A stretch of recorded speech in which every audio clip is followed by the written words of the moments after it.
तारामचंद्राभ्याम नमः। श्रीमद् वाल्मीकि रामायण अयोध्या कांड 103वां सर्ग। श्री राम आदि का विलाप, पिता के लिए जलांजलि दान, पिंडदान और रोदन। भरत की कही हुई पिता की मृत्यु से संबंध रखने वाली करुणाजनक बात सुनकर श्री रामचंद्र जी दुख के कारण अचेत हो गए। भरत के मुख से निकला हुआ वह वचन वज्र सा लगा, मानो दानव शत्रु इंद्र ने युद्ध स्थल में वज्र का प्रहार सा कर दिया हो।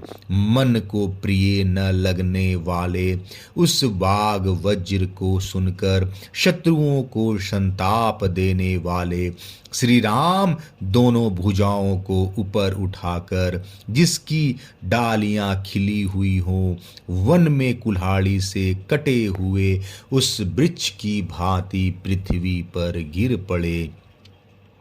भरत के दर्शन से श्री राम को हर्ष हुआ था।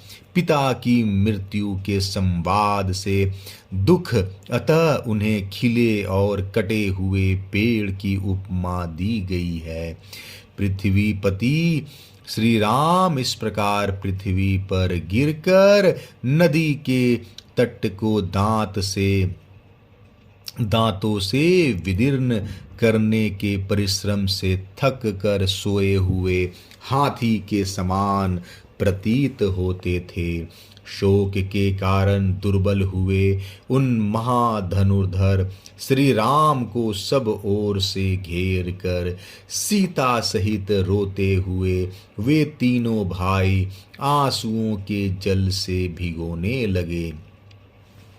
थोड़ी देर बाद पुनः होश में आने पर नेत्रों से अश्रु वर्षा करते हुए ककुतस्थ कुलभूषण श्री राम ने अत्यंत दीन वाणी में विलाप आरंभ किया। पृथ्वीपति महाराज दशरथ को स्वर्गगामी हुआ सुनकर धर्मात्मा श्री राम ने भरत से यह धर्म युक्त बात कही, भैया जब पिताजी परलोकवासी हो गए तब अयोध्या में चलकर अब मैं क्या करूँगा। उन राज शिरोमणि पिता से हीन हुई उस अयोध्या का अब कौन पालन करेगा। हाय जो पिताजी मेरे ही शोक से मृत्यु को प्राप्त हुए, उन्हीं का मैं दाह संस्कार तक न कर सका। मुझ जैसे व्यर्थ जन्म लेने वाले पुत्र से उन महात्मा पिता का कौन सा कार्य सिद्ध हुआ। निष्पाप भरत तुम ही कृतार्थ हो, तुम्हारा अहो भाग्य है जिससे तुमने और शत्रुघ्न ने सभी प्रेत कार्यों पारलौकिक कृत्यों में संस्कार कर्म के द्वारा महाराज का पूजन किया है। महाराज दशरथ से हीन हुई अयोध्या जब अब प्रधान शासक से रहित हो अस्वस्थ एवं अकुल हो उठी है, अतः वनवास से लौटने पर भी मेरा मन में अयोध्या जाने का उत्साह नहीं रह गया है। परंतप भरत वनवास की अवधि समाप्त करके यदि मैं अयोध्या में जाऊं तो फिर कौन मुझे कर्तव्य का उपदेश देगा, क्योंकि पिताजी तो परलोकवासी हो गए। पहले जब मैं उनकी किसी आज्ञा का पालन करता था तब वे मेरे सद्व्यवहार को देखकर मेरा उत्साह बढ़ाने के लिए जो जो बातें कहा करते थे, कानों को सुख पहुंचाने वाली उन बातों को अब मैं किसके मुख से सुनूंगा। भरत से ऐसा कहकर शोक संतप्त श्री रामचंद्र जी पूर्ण चंद्रमा के समान मनोहर मुख वाली अपनी पत्नी के पास आकर बोले, सीते तुम्हारे ससुर चल बसे, लक्ष्मण तुम पितृहीन हो गए। भरत पृथ्वीपति महाराज दशरथ के स्वर्गवास का दुखदाई समाचार सुना रहे हैं। श्री रामचंद्र जी के ऐसा कहने पर उन सभी यशस्वी कुमारों के नेत्रों में बहुत अधिक आंसू उमड़ आए। तदंतर सभी भाइयों ने दुखी हुए श्री रामचंद्र जी को सांत्वना देते हुए कहा, भैया अब पृथ्वीपति पिताजी के लिए जलांजलि दान कीजिए। अपने ससुर महाराज दशरथ के स्वर्गवास का समाचार सुनकर सीता के नेत्रों में आंसू भर आए। वे अपने प्रियतम श्री रामचंद्र जी की ओर देख न सकी। तदंतर रोती हुई जनक कुमारी को सांत्वना देकर दुखमग्न श्री राम ने अत्यंत दुखी हुए लक्ष्मण से कहा, भाई तुम इंगुदी के पिसा हुआ फल और चीर एवं उत्तरीय ले आओ।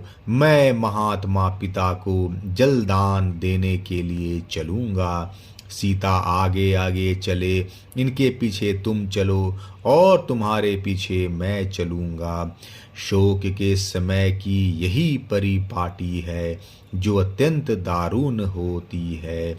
तत्पश्चात उनके कुल के परंपरागत सेवक आत्मज्ञानी परम बुद्धिमान कोमल स्वभाव वाले जितेंद्रिय तेजस्वी और श्री राम के सुदृढ़ भक्त सुमंत्र समस्त राजकुमारों के साथ श्री राम को धैर्य बंधाकर उन्हें हाथ का सहारा दे कल्याणमयी मंदाकिनी के तट पर ले गए।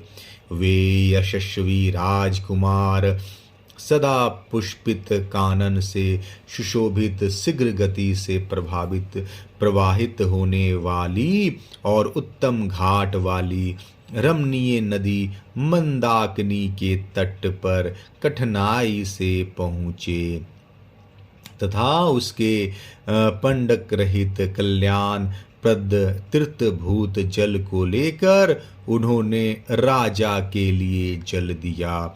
उस समय वे बोले, पिताजी यह जल आपकी सेवा में उपस्थित हो। पृथ्वी पालक श्री राम ने जल से भरी हुई अंजलि ले दक्षिण दिशा की ओर मुंह करके रोते हुए इस प्रकार कहा, मेरे पूज्य पिता राज शिरोमणि महाराज दशरथ, आज मेरा दिया हुआ यह निर्मल जल प्रीतलोक में गए हुए आपको अक्षय रूप से प्राप्त हो। इसके बाद मंदाकिनी के जल से निकलकर किनारे पर आकर तेजस्वी श्री रघुनाथ जी ने अपने भाइयों के साथ मिलकर पिता के लिए पिंड दान किया। उन्होंने इगुदी के गुदे में बेर मिलाकर उसका पिंड तैयार किया और बिछे हुए कुशों पर उसे रखकर अत्यंत दुख से आर्त हो रोते हुए यह बात कही, महाराज प्रसन्नतापूर्वक यह भोजन स्वीकार कीजिए, क्योंकि आजकल यही हम लोगों का आहार है। मनुष्य स्वयं जो अन्न खाता है वही उसके देवता भी ग्रहण करते हैं। इसके बाद उसी मार्ग से मंदाकिनी तट के ऊपर आकर पृथ्वी पालक पुरुष सिंह श्री राम सुंदर शिखर वाले चित्रकूट पर्वत पर चढ़े और पर्णकुटी के द्वार पर आकर भरत और लक्ष्मण दोनों भाइयों को दोनों हाथों से पकड़कर रोने लगे। सीता सहित रोते हुए उन चारों भाइयों के रुदन शब्द से उस पर्वत पर गरजते हुए सिंहों के दहाड़ने के समान प्रतिध्वनि होने लगी। पिता को जलांजलि देकर रोते हुए उन महाबली भाइयों के रोदन का तुमुल नाद सुनकर भरत के सैनिक किसी भय की आशंका से डर गए। फिर उसे पहचान कर वे एक दूसरे से बोले, निश्चय ही भरत श्री रामचंद्र जी से मिले हैं। अपने परलोक वासी पिता के लिए शोक करने वाले उन चारों भाइयों के रोने का ही यह महान शब्द है। यूं कहकर उन सब ने अपनी सवारियों को तो वहीं छोड़ दिया और जिस स्थान से वह आवाज आ रही थी उसी ओर मुंह किए एक चित्त होकर वे दौड़ पड़े। उनसे भिन्न जो सुकुमार मनुष्य थे उनमें से कुछ लोग घोड़ों से, कुछ हाथियों से और कुछ सजे सजाए रथों से आगे बढ़े। कितने ही मनुष्य पैदल ही चल दिए। यद्यपि श्री रामचंद्र जी को प्रदेश में आए अभी थोड़े ही दिन हुए थे, तथापि लोगों को ऐसा जान पड़ता था कि मानो वे दीर्घ काल से प्रदेश में रह रहे हैं। अतः सब लोग उनके दर्शन की इच्छा से सहसा आश्रम की ओर चल दिए। वे लोग चारों भाइयों का मिलन देखने की इच्छा से खुरों एवं पहियों से युक्त नाना प्रकार की सवारियों द्वारा बड़ी उतावली के साथ चले। अनेक प्रकार की सवारियां तथा रथ की पहियों से आक्रांत हुई वह भूमि भयंकर शब्द करने लगी, ठीक उसी तरह जैसे मेघों की घटा घिर आने पर आकाश में गड़गड़ाहट होने लगती है। उस तुमुल नाद से भयभीत हुए हाथी हथनियों से घिरकर मद की गंध से उस स्थान को सुवासित करते हुए वहां से दूसरे वन में भाग गए। वरा, भेड़िए, सिंह, भैंसे, श्रीमृग, शेष, व्याघ्र, गोकर्ण, मृग विष और गवय, नीलगाय, चितकबरे हिरणों सहित संत्रस्त हो उठे। चक्रवाक, हंस, जल कुकुट, वक, कांडव, नर कोकिल और क्रौंच पक्षी होश हवास खोकर विभिन्न दिशाओं में उड़ गए। उस शब्द से डरे हुए पक्षी आकाश में छा गए और नीचे की भूमि मनुष्यों से भर गई।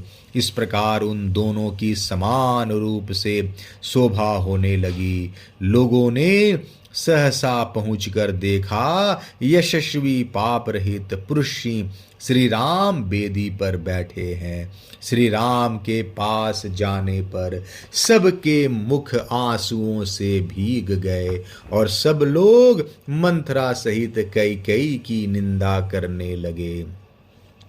उन सब लोगों के नेत्र आंसुओं से भरे हुए थे और वे सब के सब अत्यंत दुखी हो रहे थे। धर्मज्ञ श्री राम ने उन्हें देखकर पिता माता की भांति हृदय से लगाया।